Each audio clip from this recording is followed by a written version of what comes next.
अस्सलाम वालेकुम नाज़रीन, वॉइस ऑफ पाकिस्तान के साथ मैं हूँ शाहिद अफराज खान। पाकिस्तान के तनाज़ुर में बात की जाए तो हम क्या तवक्को करते हैं कि अब इस पेशरफ्त से क्या हमारे लिए मुआशी समरात बरामद होंगे? आप देखेंगे इससे दुबई और जैसे अबू धाबी और दीगर हर गल्फ मुबारक का दर्जा हासिल, क्योंकि जो भी फ्लाइट्स आगे जानी है एशिया की तरफ, ऑस्ट्रेलिया की तरफ, वो इस यहाँ पे ये एयरपोर्ट यूज करेंगे।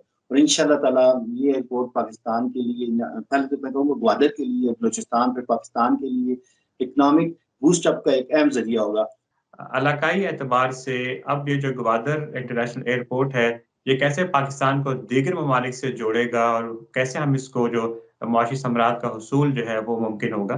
तो इलाके में मुस्बत आएगा चेहरा पाकिस्तान का, लोगों का पाकिस्तान के बारे में बेहतर इमेज आएगा, क्योंकि लोग यहाँ पे आएंगे, आम बंदों से मिलेंगे, इंटरेक्शन करेंगे, चीजें देखेंगे, तो पॉजिटिव फेस पाकिस्तान के ऊपर जाएगा इंशाल्लाह ताला।